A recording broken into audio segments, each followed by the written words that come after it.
My name is Harish Khare, and I'm the current chair of Media Foundation. A very warm welcome to all of you.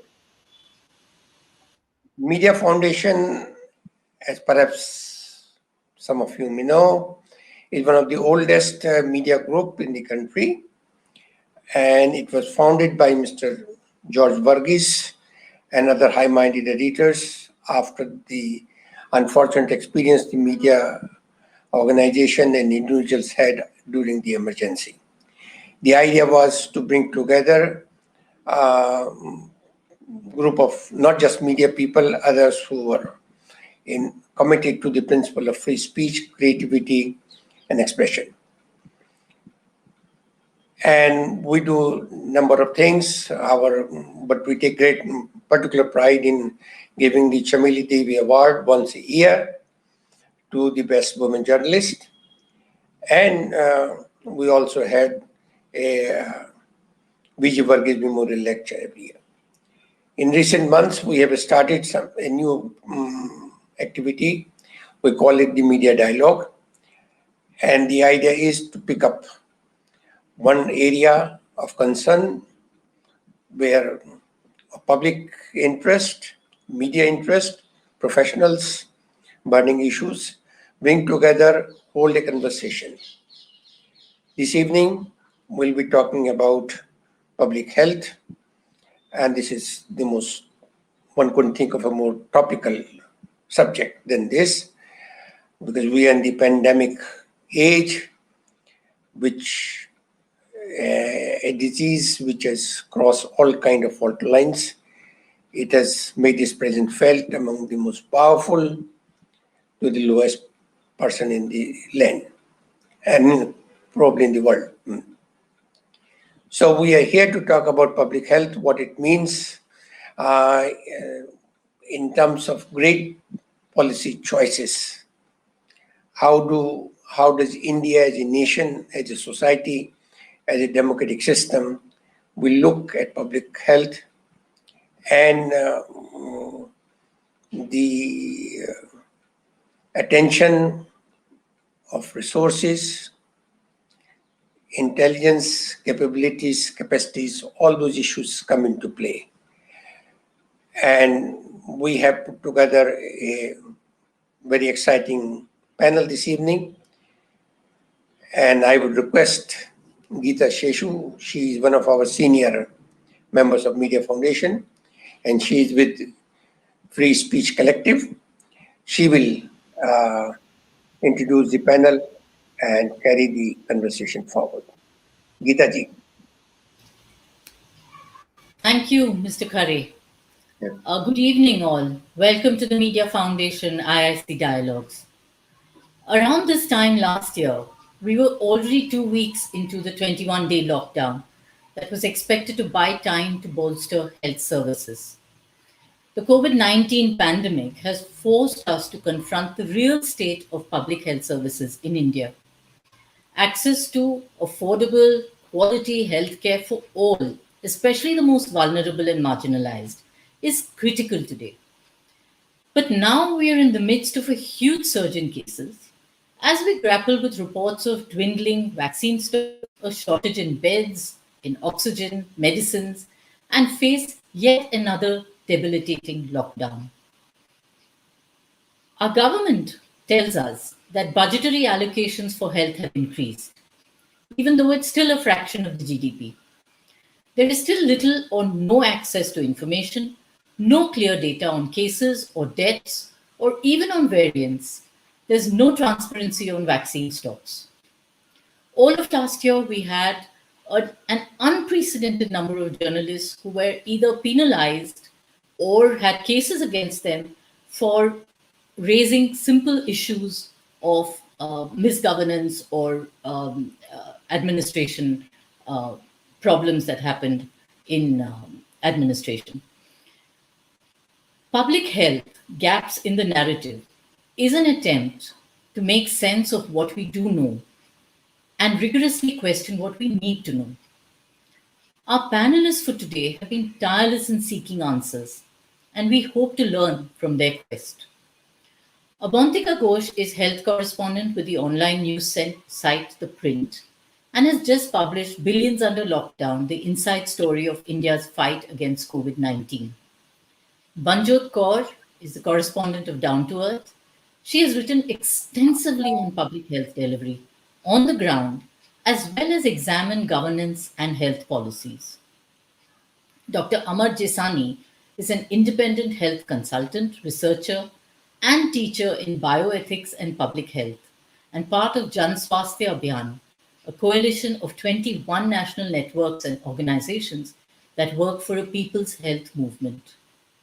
As editor of the Indian Journal of Medical Ethics, he has made very powerful and incisive comments on public health in India. Keshav Desiraju was Union Health Secretary and retired as Union Secretary in the Department of Consumer Affairs. He's been an outspoken critic of corruption in healthcare services and on the importance of primary healthcare, community health, and mental health. Co editor of Healers or Predators Healthcare Corruption in India, along with Samiran Nandi and Sanjay Nagraj, he has recently moved away from health and published Of Gifted Voice, a biography of M.S. Subbalakshmi. Today, we'll begin with the field reports, the field notes from journalists Abantika Ghosh and Banjot Kaur, and then move on to hear Dr. Amar Jesani and Mr. Desiraju. We hope to take a round of questions, so please post your questions in the chat box.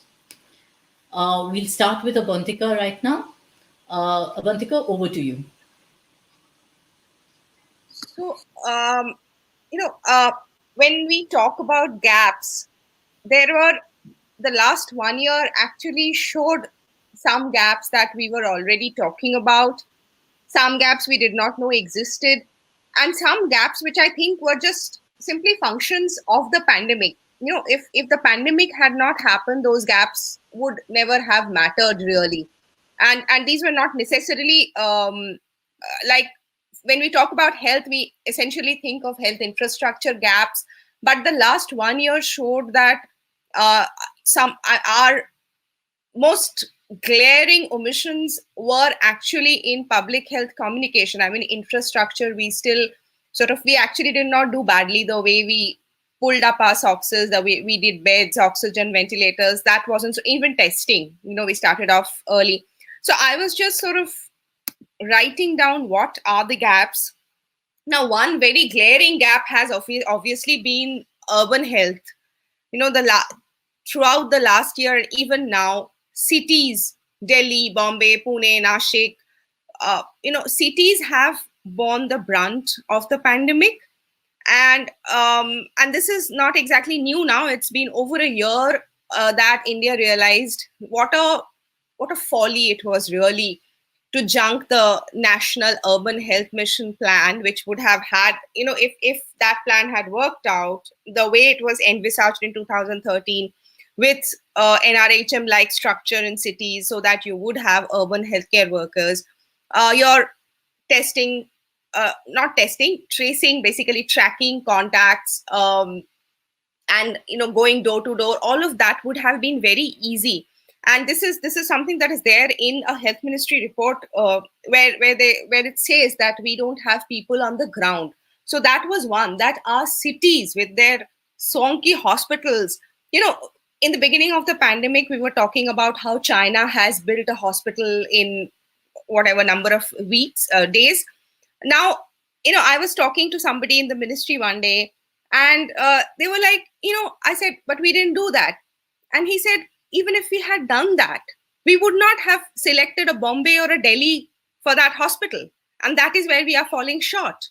So, how vulnerable our cities are and the gaps in urban health, that's one learning of the pandemic. And then, throughout all these years that I have done health, I have heard this line from the private sector about how much of India's healthcare burden is shouldered by them, which is correct. Yes, they do. However, the pandemic exposed how reluctant they are to to count when it matters, to stand up and be counted when it matters. From so initially there was a lot of angst about private sector testing not being open. That opened up. Private sector was, they were asked to have beds. The rates were regulated, and I think that is where the problem started, because for whatever reasons, the private sector has not done too much testing. First they said it was the money, then they said people are not coming, all kinds of things. They did not do that much health in terms of hospitalization and all that. And now they are not doing vaccinations. I think a couple of weeks back, it was just 16% of vaccinations. So initially they said that we are not testing because it's not financially viable for us. Now vaccines, they are saying we are not getting the vaccines that we can give. We can give thousands and thousands of vaccine, but vaccine supply is regulated. So whatever the numbers are, there is a gap in terms of how much the private sector would step up when the need arises. Then the third gap, I think, maybe the other next three gaps I want to talk about are all related to public health communication. And I think it is a matter of very serious concern when public health communication, your primary public health communicators on the ground are policemen. Policemen who are basically letting their lathis do the talking. That is, I think, as counterproductive public health communication as it gets. And that is just one thing. But starting off, let's just start from the time the lockdown was announced. The way we portrayed the lockdown and the way we said what was our aim in the pandemic, how were we going to control the pandemic, what was it that we were trying to achieve. So when you look at that communication from the start of the lockdown, you see a distinct shifting of goalposts. So first, when the lockdown was announced, immediately afterwards,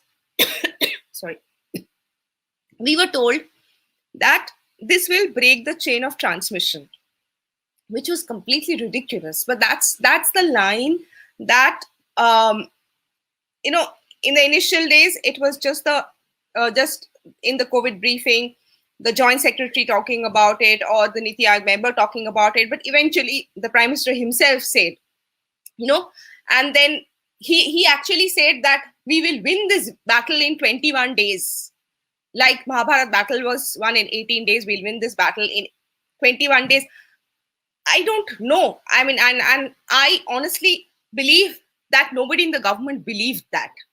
But there was this need to compulsively give a positive spin to everything. So, and we were treating people who were so badly hit by the lockdown, who were scared of a virus they did not know. We were basically treating them like nursery kids who can only sort of handle the truth in small packets, small digestible packets. The whole truth, if you give it to them, it'll overwhelm them. That sort of an attitude. And that continued later on. So this we are hearing, we are talking about breaking the chain of transmission somewhere in March, April, end of March, beginning of April 2020. By end April, we are saying, no, forget the chain, and which is when one lockdown extension has already happened. Then we are talking about, forget the chain of transmission. We have done brilliantly because our doubling time has increased. Now, doubling time has increased from where? So when you did lockdown, your doubling time was 3 days. So basically, you were going from 500 cases to 1,000 cases in 3 days. And when you're saying we have done brilliantly, your doubling time is 12 days, when in 12 days, you're going from 1 lakh cases to 2 lakh cases. That's one shifting of goalpost. And then a month later in May, we are told, no, I mean, it was never about the numbers in any case, because an infectious disease progresses in it increases in geometric progression. So this compulsive positive spin is one thing. Then the need to control the narrative. And that is when we sort of talked about, even now, we are talking about deaths, cases per million, but tests and vaccinations are not per million. So this, I think the public health communication is a big gap. I mean, we can discuss it later if you want. And last thing that I want to talk about is the questionable decisions that we took that really shook public faith. This was, be it Dr. Bhargava's letter when he wanted to wrap up a vaccine trial in 6 weeks, or when we actually approved a vaccine without efficacy data. All of these things expose gaps in public health, because public health, after all, is about people. And here we were somehow not treating the people as equal stakeholders. Thank you, Abantika. That was excellent. I think this important point about public health and especially treating police as the primary health communicators was a very, very good point. We can talk endlessly and perhaps on a separate session about the lockdown on civil liberties because of the pandemic. I'd like to move to Banjot now. And ask Banjot, what did you see in the last year and what do you think we should be prepared for as we go ahead? Banjot. Banjot will be wearing a mask through her talk with us because she's in office and she has to be masked. Banjot, please. Thank you, Mr. Khare, for giving me a chance to be a part of this discussion. Abantika talked at length about giving a compulsory and positive spin to everything that the government was trying to do. Yes. That compulsion was such large that shifting of goalpost about the intentions or the targets of lockdown did not end there. If you read this year's economic survey, it says the lockdown was imposed after taking learnings from the Spanish flu, which happened in 1918. So this one argument we never heard any government official making in any of the press conferences.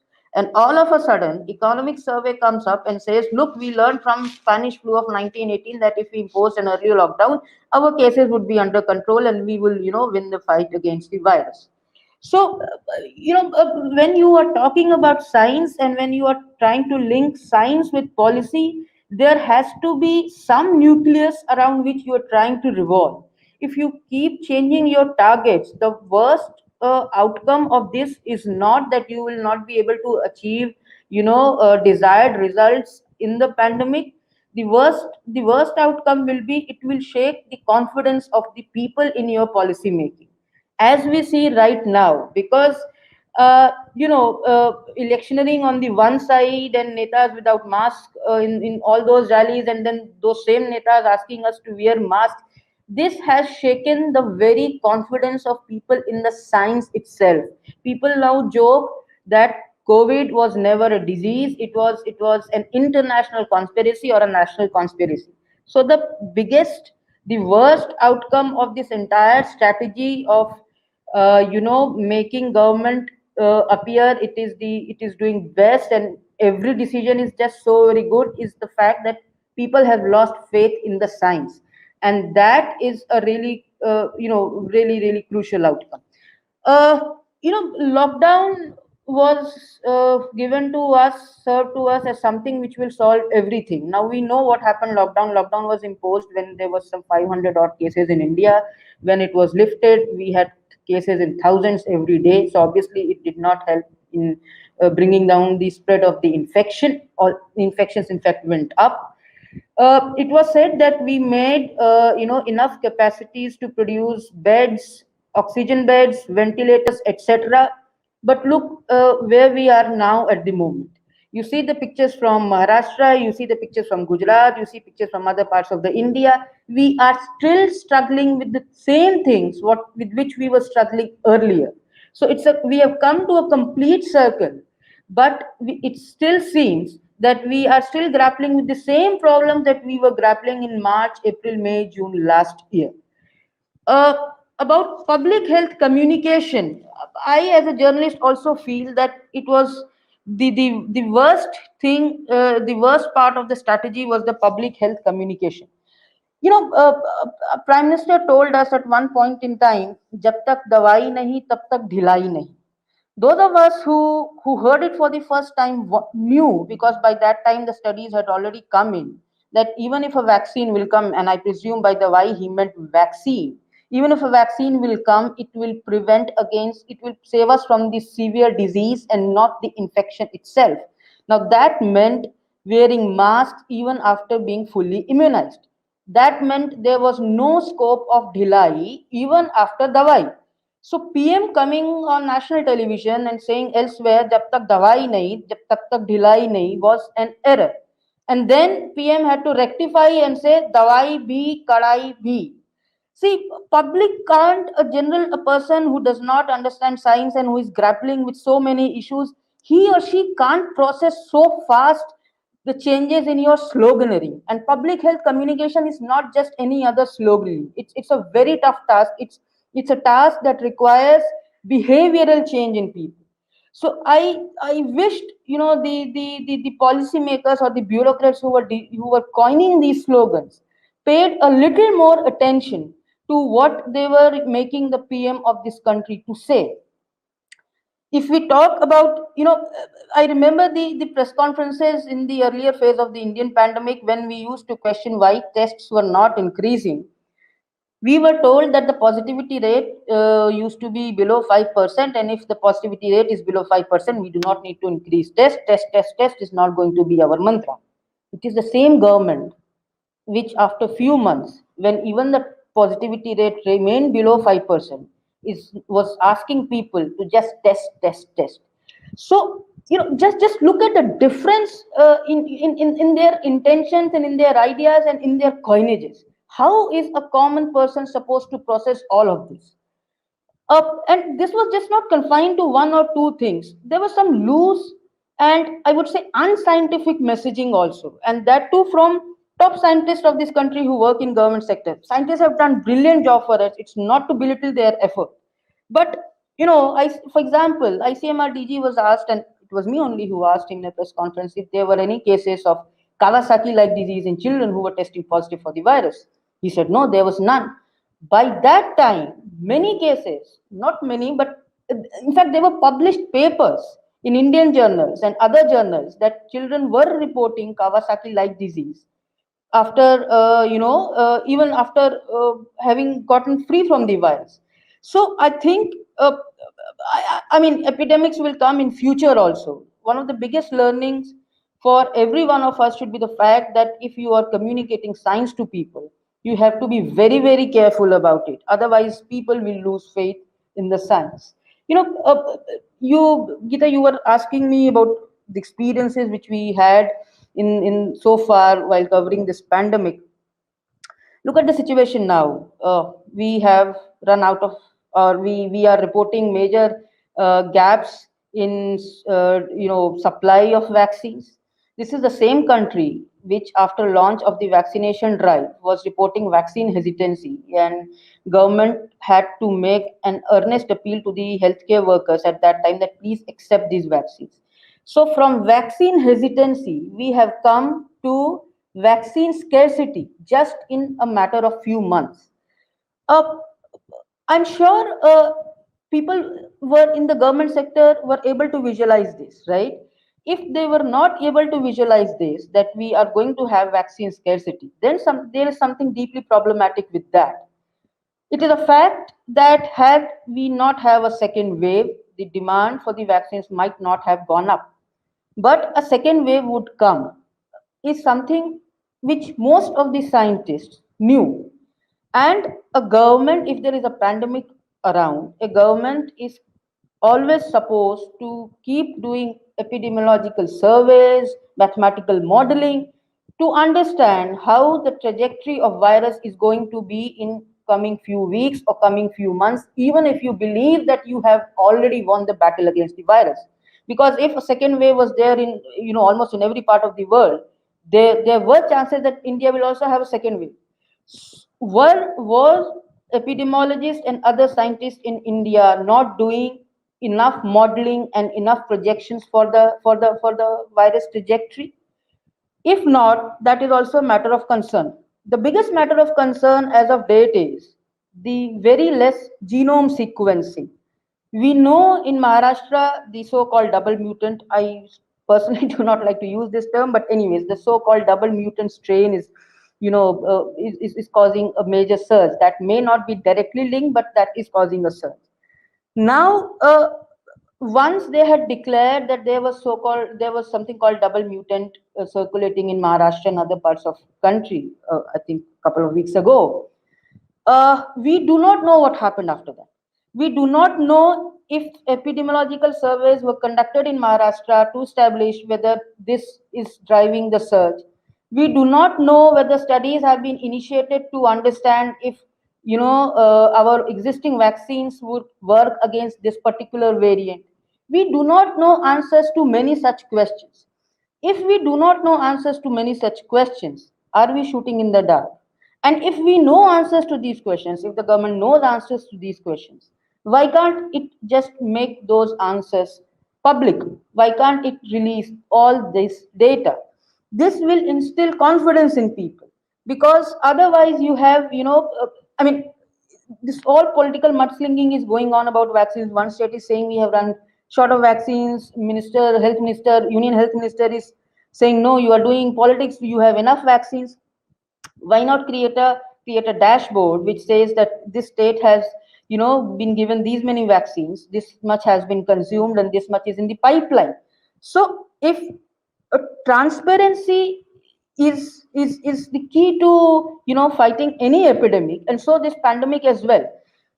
For example, there were some very basic numbers which we could never know. The fact that India was doing less than 1% genome sequencing, I mean, when I wrote that story, it took a hell lot of me to get that data.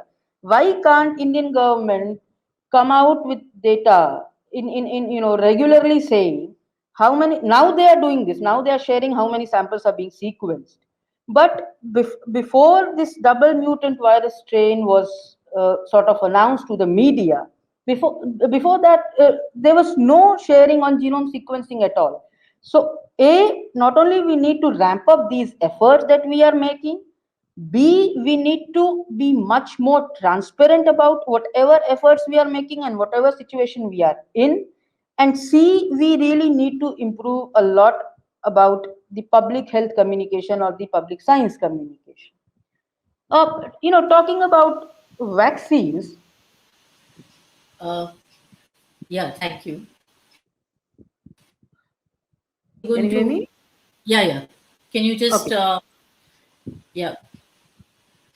Okay. Do continue if you're winding up with what you want to Okay, say. so I thought there was okay. So if you talk about vaccines, Covaxin, we to give emergency use authorization to this vaccine, we came out with something called a vaccine in clinical trial mode. Before this term was served to public and to the media, none of us actually, probably Dr. Jasani would know more, but none of us actually knew what this whole clinical trial mode was. So, but at that time also, the government could not explain sufficiently why this was done and what this would mean, until and unless journalists went and hounded officials, what is this whole clinical trial mode. Now all of that definitely contributed to vaccine hesitancy, because people would read that the government has come out with vaccine without sufficient data, and this contributed to vaccine hesitancy in general, not just against Covaxin, but vaccine hesitancy in general. So, had government been transparent enough on this, aspect as well, we might not have had to face such great vaccine hesitancy which we faced in the initial few months. About gaps that you were talking about, Avantika talked about few gaps. These are the gaps that we can see. There are certain gaps which we really can't see. There are millions of children who have missed their schools and thereby missed their meals as well. That will definitely increase our problems of undernutrition or malnutrition in children. There are figures already available by international agencies that the world as a whole will face this crisis. Now, what we needed to do was to understand what is the amount of crisis in India, what is the level of crisis in India. To understand these, I would say, gaps which are not visible, invisible gaps, what the government needed to do was to initiate a study or a research as to how many children were left out and what the impact is it going to leave. A question was asked about this in the parliament, whether government is going to make any such effort to understand this. The government replied that so far, no, there is no any program to launch such a study. So if we do not know the magnitude of our problem, how are we really going to solve it? Or we should just understand that children missing out on routine immunization, children missing out on meals, children missing out on schools is not our priority. A pandemic will come and go, but these are going to leave many long term impacts. So these are the gaps that are not spoken about much among journalists also, I believe, but I believe it's already too late that we start thinking about them. Thank you. Thank you so much, Banjot. That was really good. And I think what you said about the way in which public confidence has been shaken both in policy making as well as in science uh, is really very, very important. And it's really been a missed opportunity in many ways. And I'd like to ask Dr. Amar Jesani what he thinks about how one could have dealt with this, because scientists and public health activists have been beating their, I think, heads to the wall on something like this for the longest time. Well, Dr. Amar, if thanks, you, Geeta, and thanks. Yeah, yeah. Can you hear me? yes, yes, Uh, go. okay. Yeah, thanks to Media Foundation, Geeta, and Harish Khare for having me here. Let me say one thing. I think that is an appreciation of the media, and that is that before COVID crisis started, we had very few journalists who were covering health. The best journalists will not touch health. They will have some other things, which is more important. But the biggest gap that has been filled up in the media at the moment, to my understanding, is having large number of good journalists really doing uh, uh, in-depth work in the field of health, and some of them have become really very well expert, media person in the field of health. They are not in the mainstream. That is true. Mainstream media is still, remains prisoner of the current government. But there are large number of this young and middle level media people who have changed the report, the way health is reported in India. So first, I'm very happy that they are all connected to the Media Foundation, and they are being nurtured. What I'm going to do is make three major points because Avantika and Banjot have covered a large ground. I don't want to go back into that. I'm more or less in agreement with both of them. They have depicted the ground situation in a very well manner. What I'm going to do is analyze situation at three levels. One, I was very concerned about science, the science of public health, science of medicine. What has happened in last 1 year of pandemic to the scientific temper, the scientific way of making policies. Second thing that I would like to look at is that the pandemic has created restrictions, and how these restrictions are being imposed. To what extent ethics and human rights are kept in place while doing it.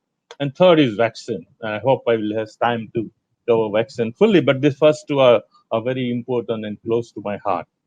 In public health, when I learned very early when I was a student, where there is a saying by Rudolf Virchow, a well-known European, German pioneer of the public health, that the medicine is social science and politics is medicine at a grand scale.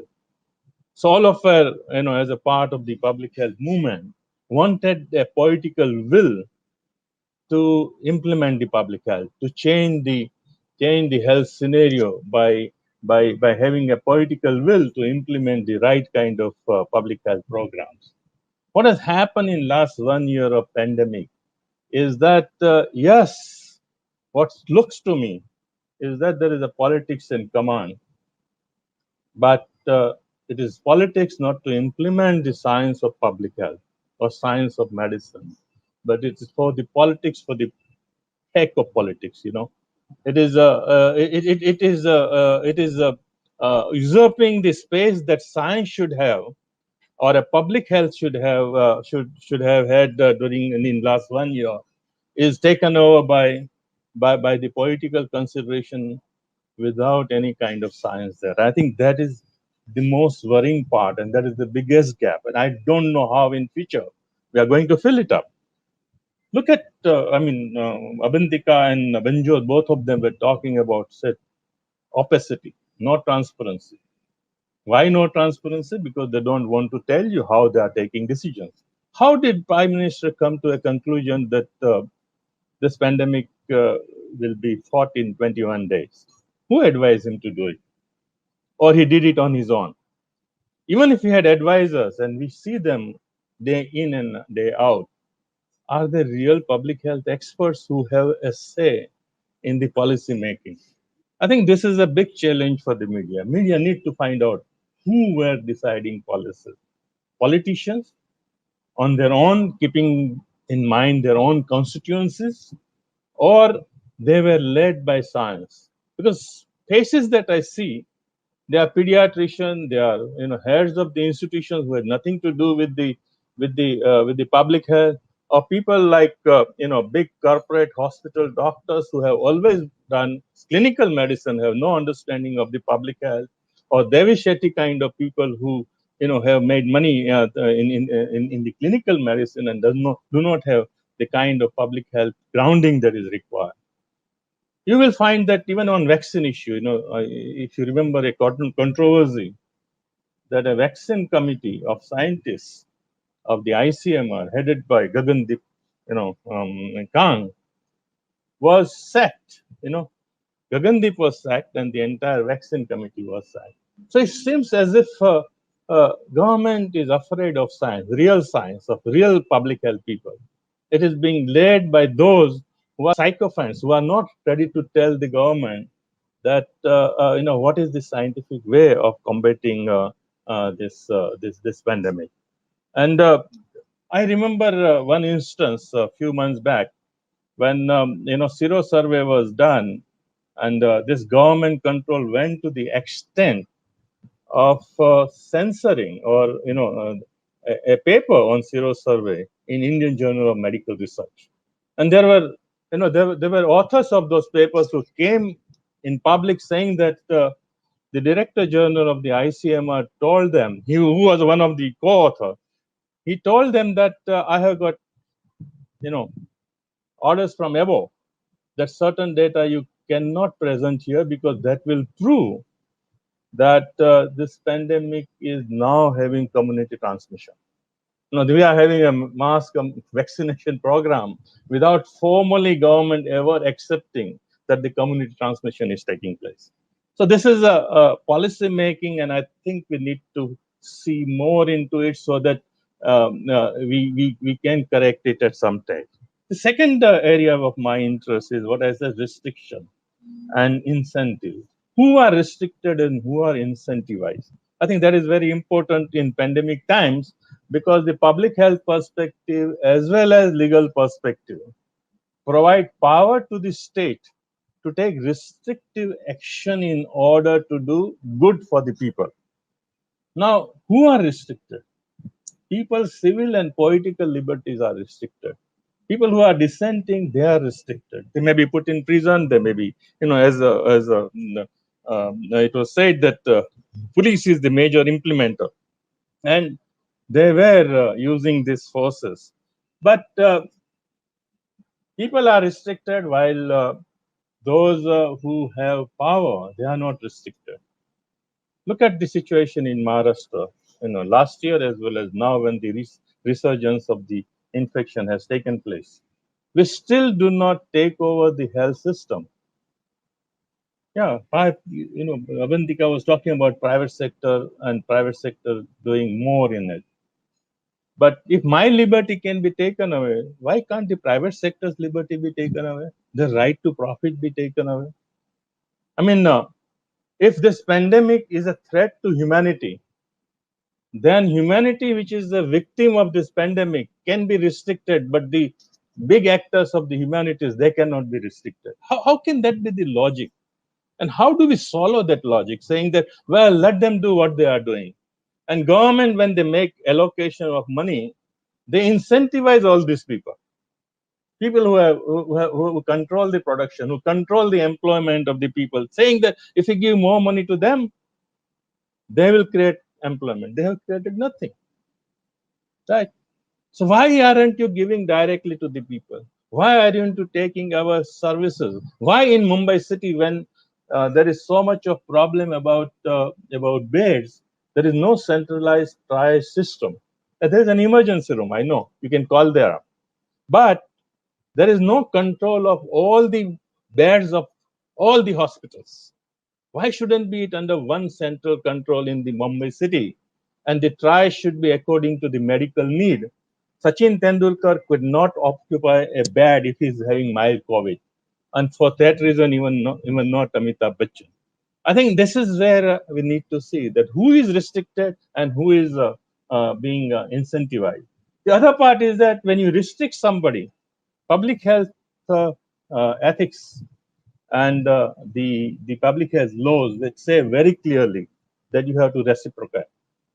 If you do not allow me to go and work, you have to provide my wherewithal, what I was earning at the time when you restricted me. That thing you must provide me. That is my food, my water supply, my better housing. All those things is the responsibility of those who are restricting your movement and your work.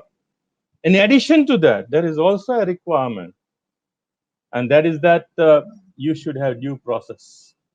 This restriction cannot be used in a discriminatory manner, and it was used. That that the Muslims were really made villains this time last year. This was done simply because there was no restriction, there was no due process involved at all.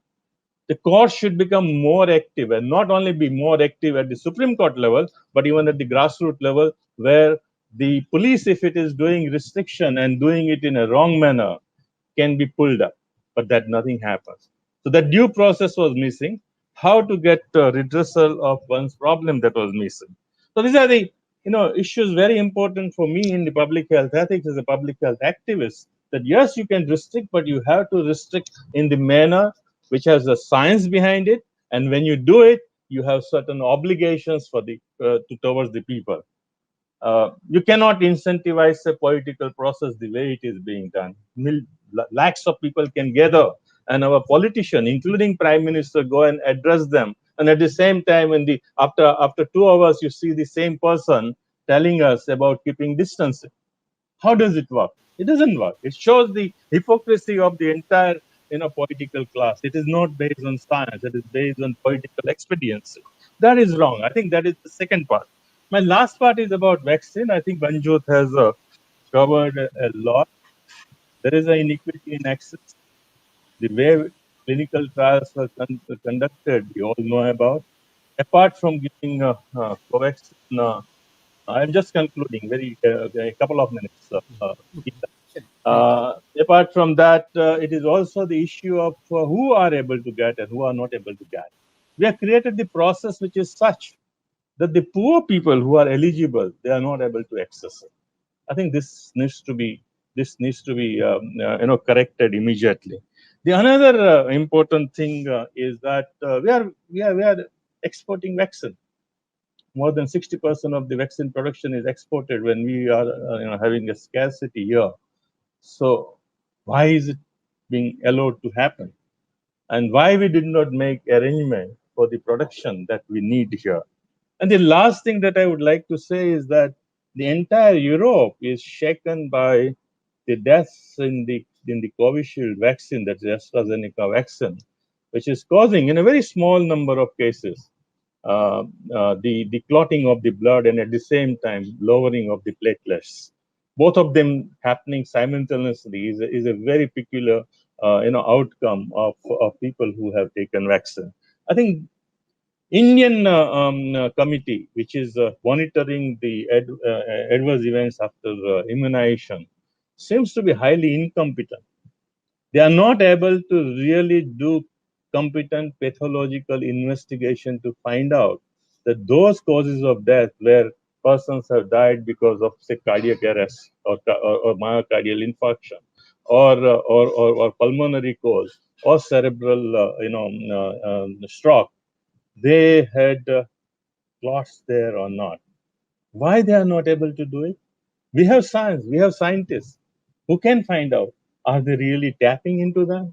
Who are the people who are sitting in the committee? Do they have really some good competence to investigate this kind of death? I think these are the very important issue, and this thing needs to be filled up because these deaths are going to be reported, and that is going to add into the hesitancy. The more opacity on the deaths and the serious events is going to lead to more hesitancy because people will feel that Prime Minister tells us to take vaccine, but there is nobody to help us if vaccine causes some problem.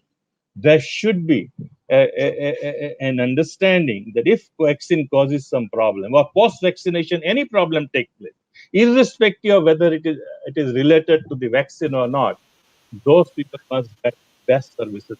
I think that gap needs to be filled up if you want vaccine to be acceptable to everybody. Thank you very much. I'll be interested in getting some questions. Yeah. Yes, I think the point about restrictions and incentivization is something that we are going to now face, especially with all the reports of rising cases in UP as well as in areas where there have been large election rallies. There are a number of things that we still need to discuss. I'd like Mr. Kesav Desiraju to come in here and explain to us how he sees the way the government has responded, people within government who have taken policy decisions, where the gaps have been even in this. Mr. Desiraju. Thank you, Geeta. Thank you, Media Foundation, for asking me to join this program. There's really very little to disagree with on all that we've heard this evening. And Avantika and Manjot are people on the ground with a very keen sense of what is happening, and one has to admire the work they're doing. I'll try and be quick. Avantika had a useful way of addressing this whole issue by saying, what are the gaps? Now, she did not talk about infrastructural gaps because so much has been said about it. But I think the important thing is, while we recognize that there is a gap in public funding of health systems and the public health system at large, not very much has been done about it. People who have looked at this year's budget figures have come back to say that there's nothing very special. Given what we have learned about how important it is to have public health workers on the ground, we do not seem to have responded appropriately to that. She also identified three other gaps, one in the area of public health communication. Manjot also spoke about this. Have we improved? Now that the problem has been identified, have we improved in our communications? Again, the answer has to be no. If you just look at the considerable confusion today about vaccinations, what should the gap be between the first and the second? Has Covaxin got the same level of clearance that Covishield has got? If India has a shortage, why are we exporting? Why did we decide to export to start with? And again, one important area that has not really come up for discussion is government itself has captive facilities both in Kasauli and in Kunur for vaccine manufacture. What exactly is happening in these places? Huge investment has gone into these in the last few years. We knew about this time last year that, we should have known that we will be needing vaccines on a large scale in the time to come. What has happened in those two institutions? Are we going to be always dependent only on manufacturers outside government? The whole point of having captive facilities in government is that you are not in the end dependent on an outside source that could dry up, as indeed it appears to have dried up right now. So I think that's the whole gap area that we have not addressed. Urban health, she identified as a gap area. Very true, but have we done anything about it? No, not obviously. She also talked about the private sector and how the reluctance of the private sector to get involved has become very clear. Have we learned a lesson from this? No. As far as I know, Ayushman Bharat continues to be the mainstay of this government.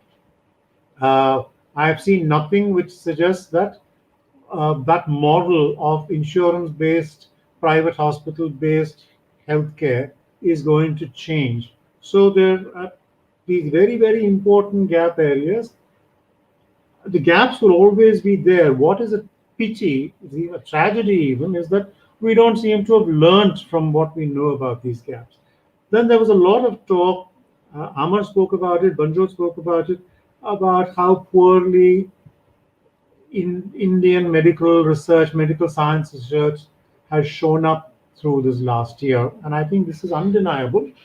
And I want to say something that may cause, people won't like my saying it, but I think it's not just a question of the scientific establishment crumbling under political or bureaucratic pressure.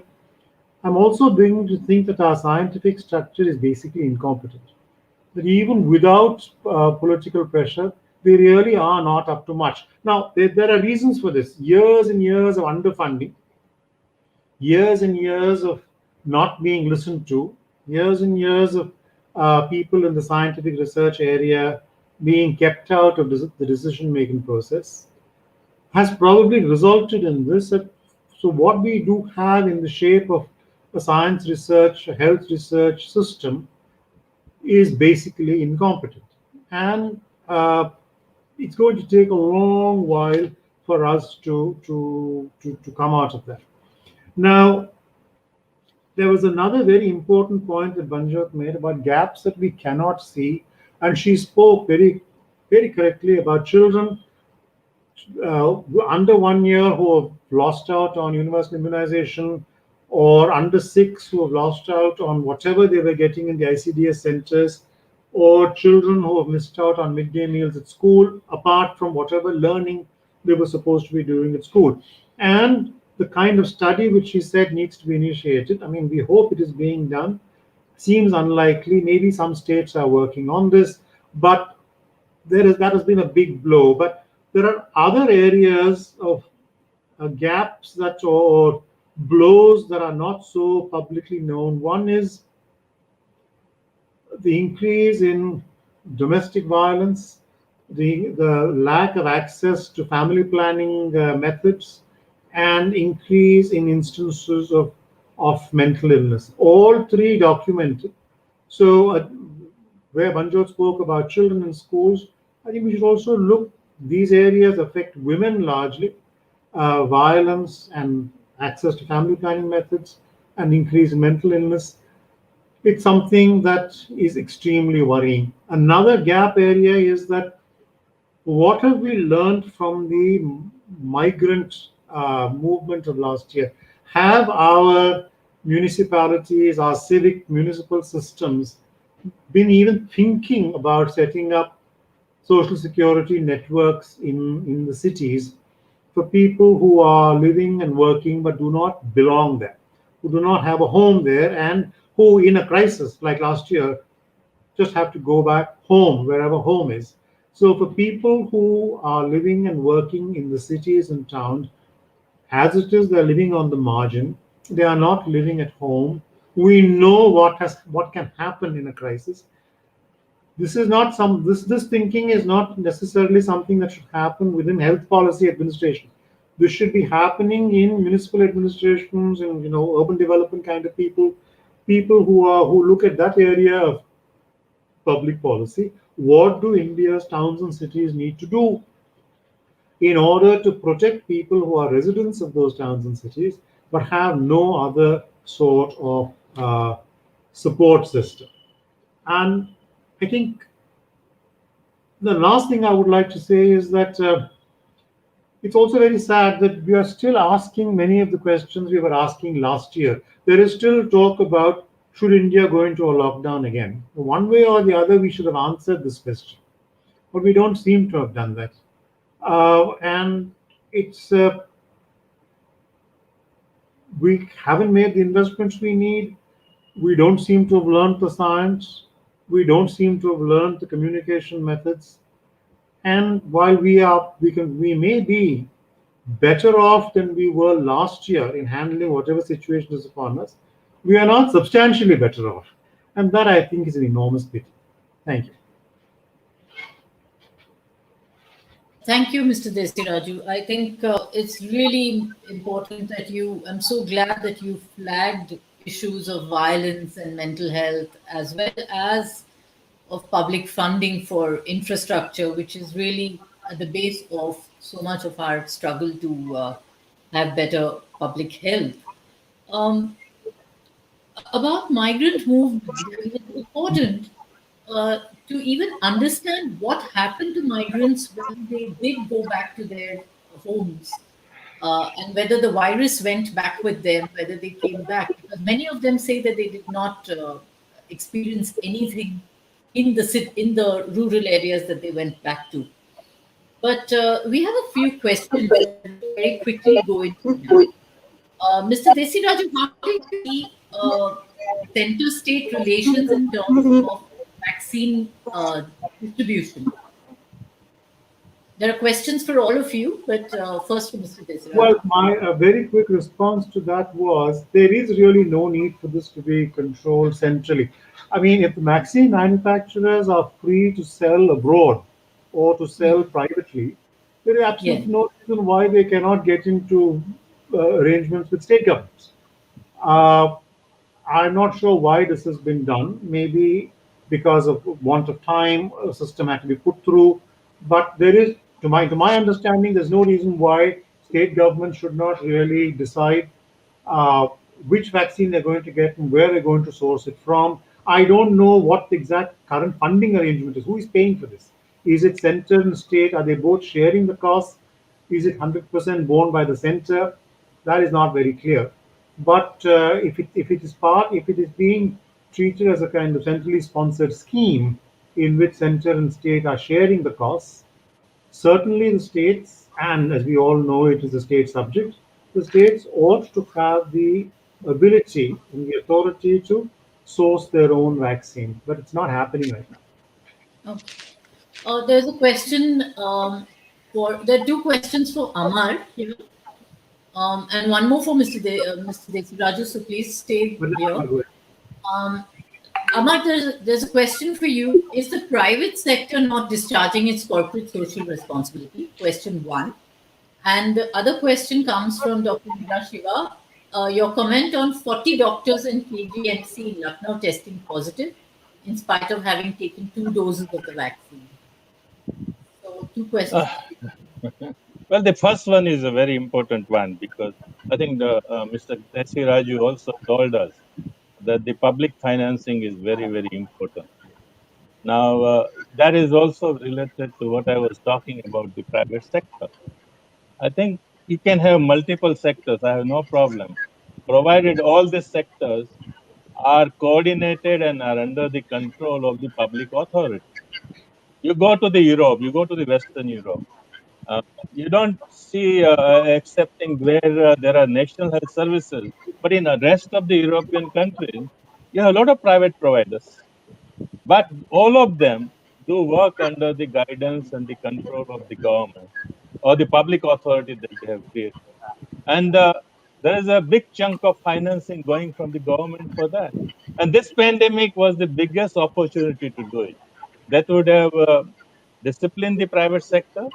That would have ensured that there was some kind of complementarity between the government services and the private sector services. And wherever necessary, where the private sector refuses to do it, government has power to take over the private sector. Why can't they do it?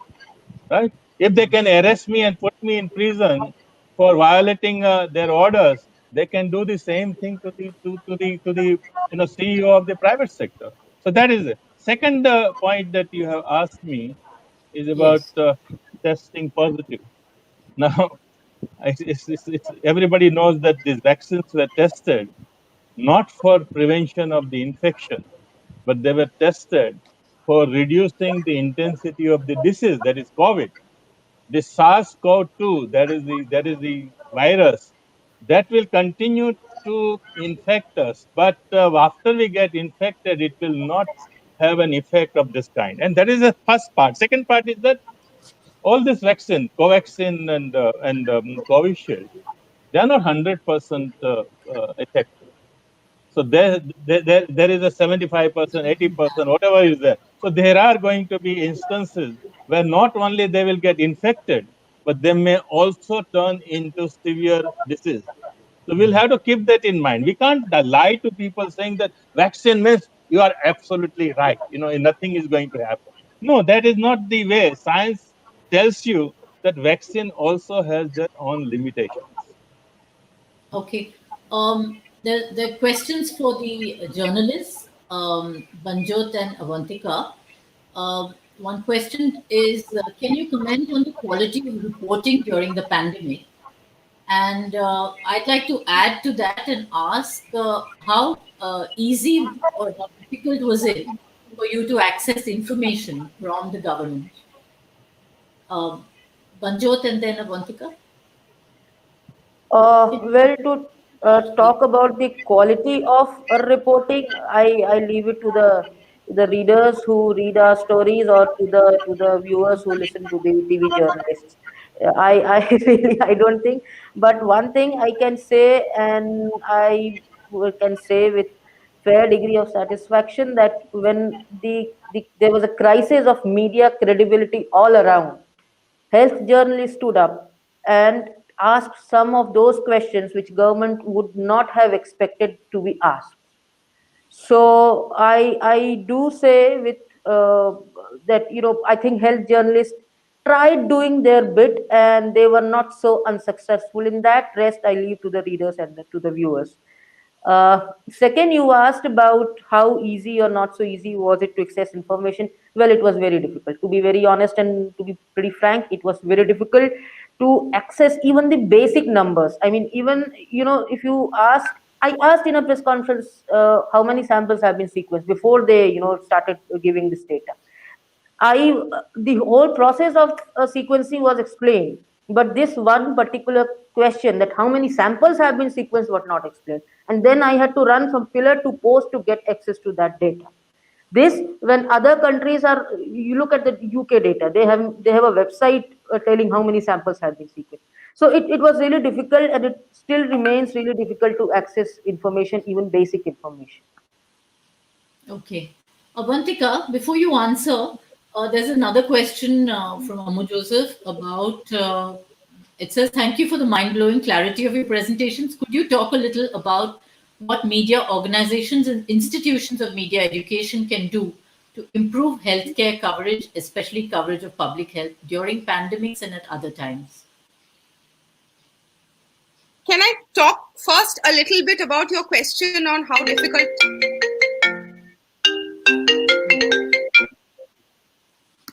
Yeah, please switch off. Okay. Yes, please continue. Yeah. So, can I just to add to what Manjot said on information availability? Actually, it was difficult to find information that had a story to tell. It was very easy to be inundated with unnecessary information, unnecessary quotes, unnecessary. I mean, I have never seen, I'll just give you a small example. This health minister's statement day before on Maharashtra, that was 4 pages long.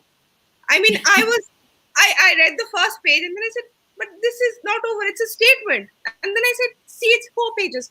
So it was basically difficult to get meaningful information. There was no dearth of information. And I think one of the strategies was to sort of just drown us in information and leave us, and we work on deadlines. We are always in a hurry. Leave us with no time to have any sort of discretion on what to write. Because, I mean, if you have a ready press release of 2 pages, you will just copy paste. I think that was the difficult part, really, more than getting information. Okay. This question comes from Goa, from Usha Bhasin. It says, we have failed in creating awareness about the critical importance of small behavior changes, masking and social distancing. No lessons from the polio campaign. Amar, would you like to take that question? How do we learn from how do we learn from other campaigns? The HIV epidemic, the fight against HIV, for instance. We don't seem to have learned anything from any of those, or is it that, nobody wants to listen to the health activists who have been fighting these?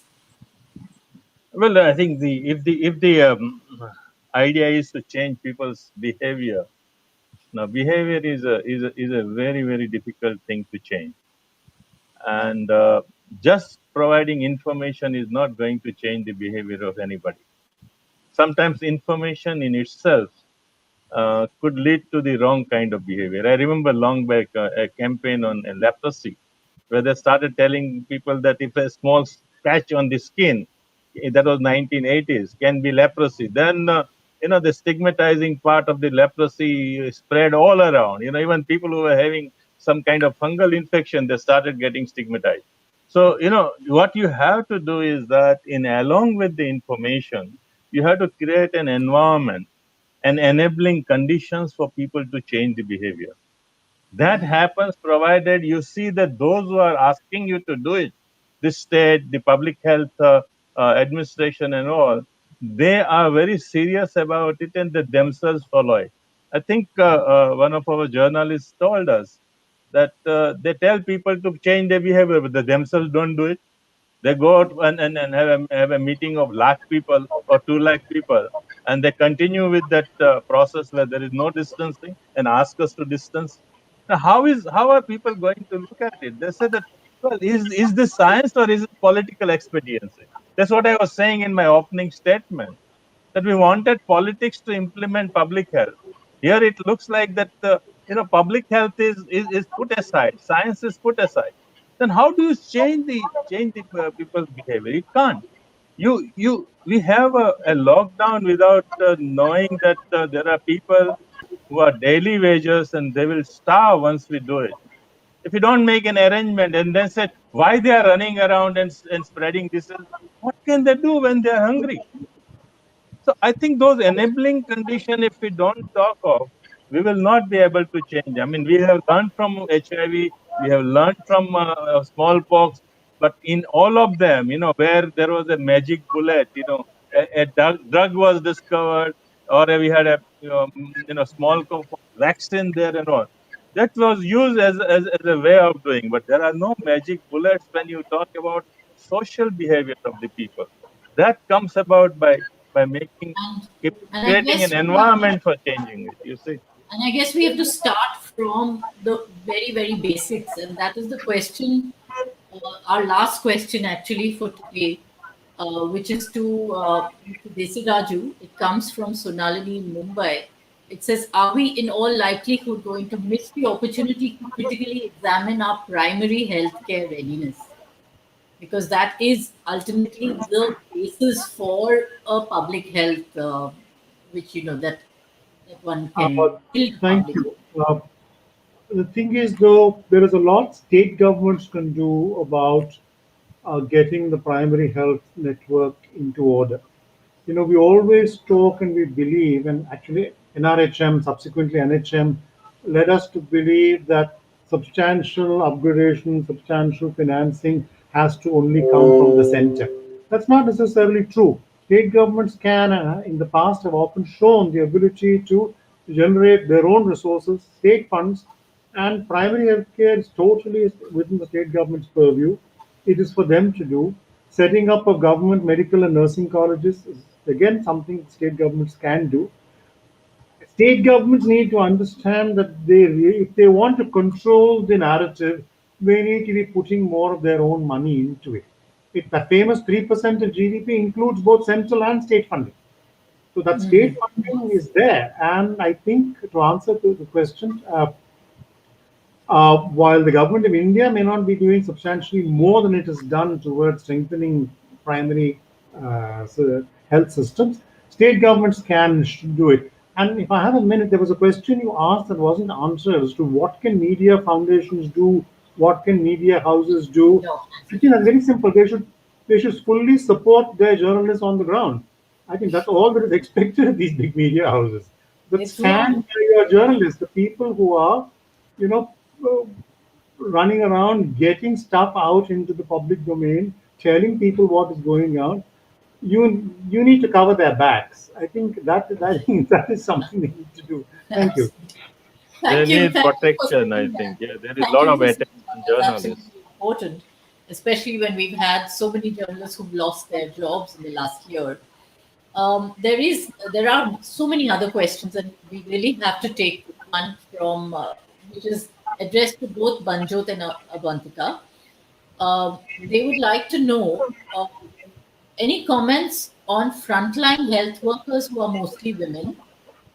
And actually, we've really not discussed the impact of the pandemic on women, and especially women frontline workers who had to deal with so much of what you all talked about in terms of public health care communication. And so, Manjot, Avantika. Uh, I think most of us would recall that it was in the middle of the pandemic that the ASHA workers had to stage an agitation to demand their dues. Yes. This was when ASHA workers were asked to go when migrants were moving from larger cities to smaller towns. It was the duty of ASHA workers to go from home to home to do the primary screening, mostly without adequate protection against the virus. So they were doing a job which could have really, they could have lost their lives doing that. And still they had to stage agitations to demand their dues. This was really shameful for us as a society. Overall, if you are asking about the impact of the pandemic on frontline workers, which are yes predominantly women, I think that while it came about vaccination, they were a form of priority group. But have we given them their due in the because we heard stories about doctors, did we hear adequate stories about frontline workers? That I think was not the case, and I think we should take as media persons, we should take responsibility. There were stories, but there was not adequate coverage of frontline workers and the effort that they had put in this pandemic. Avantika, what would you like to say on this? Sorry, She's muted. you'll have to mute. Yeah. Yeah. So no, I completely agree with Banjot because we haven't told their stories enough. Possibly also because all of us are based in cities and we did not actually see them. That was one of the problems, as I mentioned in the beginning, that we did not have these workers in the cities. That could be one reason. Also, I think another reason could be because now when it's actually spreading to rural areas, and I have a feeling we'll be doing this for several months now. I think more frontline workers will start getting highlighted now. Stories will possibly come out because the disease is now spreading to rural areas. That's my guess. Geeta, can I add one point? Yes, please. I think both of them have raised the issue, and that is ASHA workers and auxiliary nurse midwives. All of them are women, and but in addition to that, in the urban areas, we should also look at the nurses in the hospital.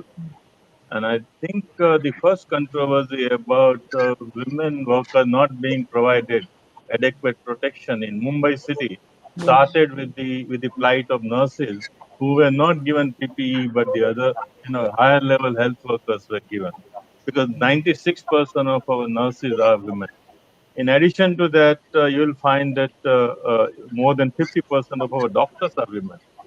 So there is a feminization of medical workforce in a big way. So I think we need to get more information both about nurses as well as the women doctors and what happened to them during this pandemic. Geeta, very quickly, just one quick remark. Please do. I think one more missed opportunity. Another question that we have not answered is what was just raised. This was the opportunity to discuss this whole Asha story. Will the Asha only continue to be an incentivized worker? Will she be some kind of honorarium based worker? Will she be a government servant? How much training does she need? Are we finally going to recognize that she is the foundation of the public health system? This was the time when for these questions to be asked and for money to be found and decisions taken, but we have completely ignored it. Just one more of the many things that we have learned but ignored. Correct. There are questions. Dr. Pachauri has a question, S.K. Pachauri. Can we expect a miracle cure of the disease from Indian scientists? And I'm actually wondering which disease now we are talking about. I already said I thought they were incompetent. So, I mean, someone else must answer this question. So the disease of incompetence, the disease of lack of communication, the lack of transparency, these are all also absolutely things that we need to address if we want to even get down to the real issues. I'll have to end this session today. I mean, we still have many more questions, but I'm hoping that we can direct them to all our panelists, uh, and hope that we can get. Would all of you like to make one very brief closing comment? I think I can see Abantika wants to say something, and then I'd like to. No, I wanted to respond to that miracle cure part. The way we have gone from immune boosters to coronil and all that, right now, leave alone miracle. I would make do with a scientific cure. Absolutely. Okay. Thank you all. It's been very important, and I don't know how many answers we still have left, but we've given ourselves a number of questions and a number of issues that we still need to cover. Thank you for being here, and thank you for helping us to navigate some of this. Thank you very much. Thanks a lot. Thanks a lot for inviting. Thank you. See you. Bye bye. Bye, Amma. Bye, Vandika. Bye, Bindu. Bye, sir.